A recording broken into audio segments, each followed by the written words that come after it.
What's up, y'all? We just got Kagurabachi chapter 59, and what a chapter. Your boy Samura, he's on a whole nother level, man. The fact that this dude plans on using the group in order to take out all the other bearers, and then after that, he's going to eventually turn on them and try to take them out. But the Hishaku group is aware of that. It's insane to me, and it's like they're using one another, but at some point in time, they will have to cross blades. Now, Yura, he seems like he's smart enough to realize that. So I wonder what's his secret plan. Like, what did he have in store to take down Samura? Because right now, with his enchanted blade, this guy seems broken. Like, Yura even says, like, yo, we got to be careful on how we move for the time being, because with his enchanted blade, he's able to see everything. And then you just see owl eyes looking over the whole city. And that's insane, man. This guy is on a whole nother level. I don't know, man. Now, if you're telling me the other enchanted blade is more stronger than this, the one with the guys being held captive, oh my gosh, like I'm scared to see what that sword can truly do unleashed, because Samurai blade kind of seems goated, like he has sight without even having sight, you know what I'm saying? And that might be the reason why he took his eyes, because he feel like, yo, if he has his enchanted blade, when it comes to battle, he got eyesight, and outside of battle, he feel like he doesn't deserve to see. Like, that's crazy. But then again, I still think the reason he took his sight, because he didn't want to see the horrors of what he did in that war, but at the same time, he's still able to see it because he has his memory of it. That's why I feel like he's a well-written character, in my opinion. And honestly, I've said it before, and I'm gonna continue to say it. I want to see what went down in that war, because for this man to go against everything he believes, like, yo, it had to be something that was so heinous that, you know, forever, like, you're haunted in your dreams by it.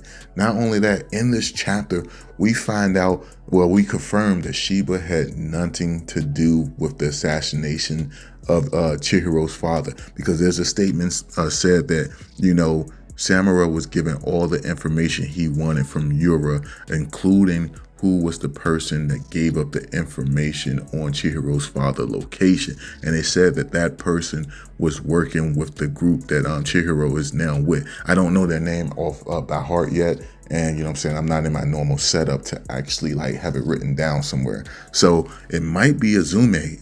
You know, he might be the guy who gave the information away, or it might be someone else in the higher ups that gave the information away. But it's confirmed that it wasn't Shiba, because Shiba isn't working with that group. And unless he was at that point in time, and maybe he defected and they think he's dead.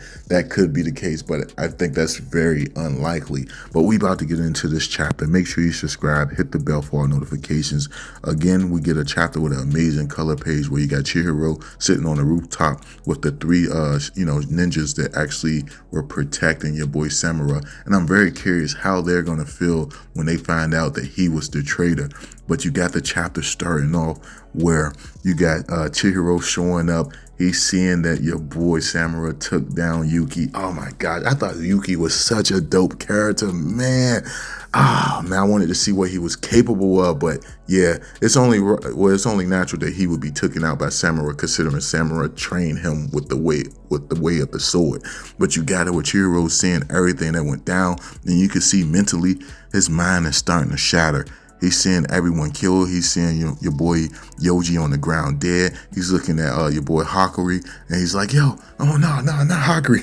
And then you got it where Samura says, like, yo, nah, he's good. He's not dead. I left him alive.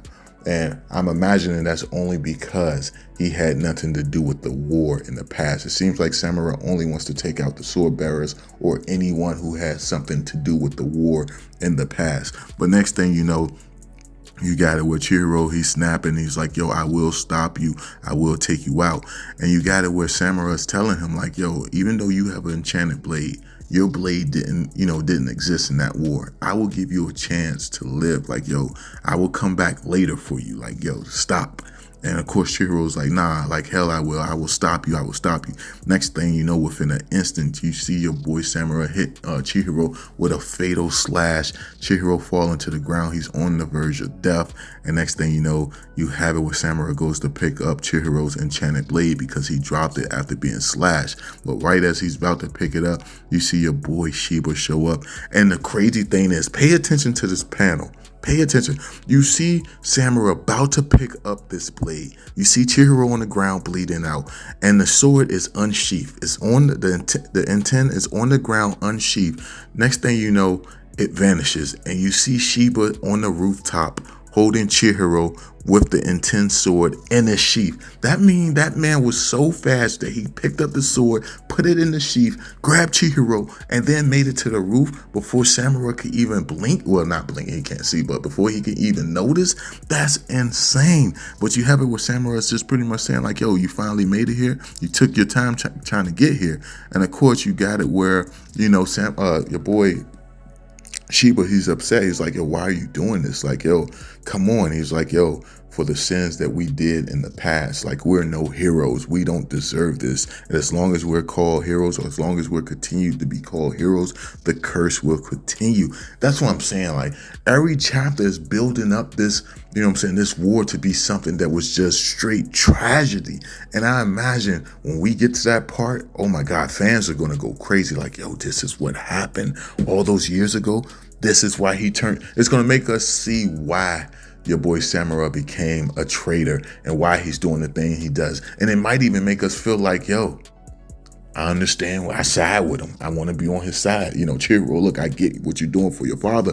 But yo, I agree with it. It's probably going to have us like that at some point in time. But of course, you got it where your boy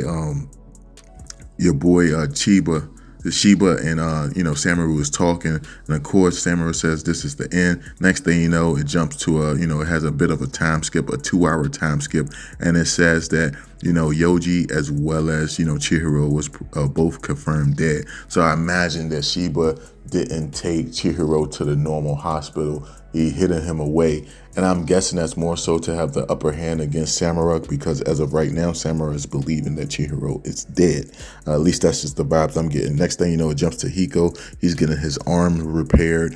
And you have it where he's upset that he didn't get a chance to fight against, you know, Chihiro, because Chihiro disappeared thanks to, you know what I'm saying, Hakuri. And you got it where the guy who looks like Best Genius from My Hero, which we still haven't got his name confirmed. Hopefully we'll get that at some point. But you got it where he says like, yo, you should be lucky that Chihiro left when he did. Like, bro, you lost both arms. Like, what did you think you was going to do against this dude?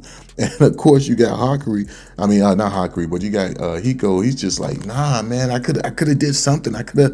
And he was like, then again, nah, maybe you're right. Next thing you know, you got Yura saying like, yo, we got to be careful what moves we make, because old boy has this enchanted blade, and you just see the presence of an owl watching over the whole city.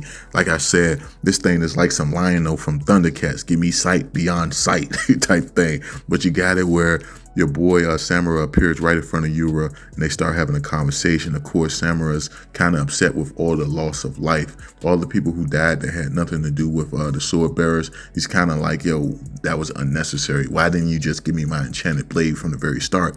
And Yoru says, you know, he explains it, and it does make sense. He's like, yo, not everyone who's a part of this group, you know, agrees with us teaming up with you.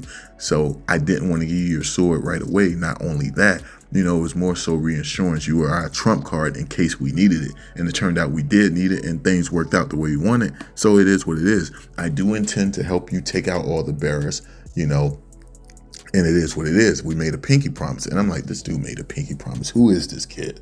But then again, they did show him on the kids set, you know what I'm saying, on the kid playground not too long ago, a couple chapters ago. So maybe that's just part of his personality. But you got it where they're pretty much confirmed that, you know, the group, Yoru and his group are aware of everything that took place in the war, which means someone that's working with them probably was like a little kid and bear witness to everything. Maybe that's the case. But of course, you got it where the guy who looks like Best Genius is explaining everything that happened shortly after they killed Chihiro's father. You know, Yura went to talk to Samura And that's when they decided to team up and work together. And he said like, yo, I'll give you the enchanted blade bearers. You take them out, and you know what I'm saying, take off the blades, and that'll be their arrangement. But of course, you know, Samura wants to eventually take out anyone who's a part of the sword, like who has a contract with a sword. So just like Hiko, he just made this new contract with Yoji's sword. Eventually, Samura will come for him as well and take him out. And you got it where, you know, Hiko, he's upset anyway because, you know, Chihiro has been, you know, labeled as dead, and he's like, yo, you took him out, I will avenge you. So he does see Chihiro as a friend in a crazy sense, which is just very weird to me. But you got it where they do agree to work together over the next 2 weeks. They're going to take out the remaining bearers. Yura and his group did give out all the information that they had on the remaining of their groups, the location of the bearers, who has the swords. They gave all type of intel to Samura, and Samura is going to use that to take advantage of it. But you have it where Samura disappears, and it's like, yo, everything will take place in 2 weeks. Next thing you know, it jumps to a hospital bed where you have 2 doctors working on Chihiro, trying to save his life. Now, I'm pretty sure Shiba is going to go get Char, bring Char back, and use Char to heal your boy Chihiro. And also, since they made Hakuri, you know, use so much of his spirit energy to, help Samura, even though he didn't know Samura was a traitor, like, yo, now he will be incapacitated for a while where he won't be able to use his abilities. But maybe Char can heal him as well. I'm not exactly sure, but you guys can let me know, how do y'all feel about this chapter? What did y'all think in the comment section below? And if you like the video, thumb it up, please subscribe, hit the bell for all notifications, and I will catch y'all in the next one. Peace.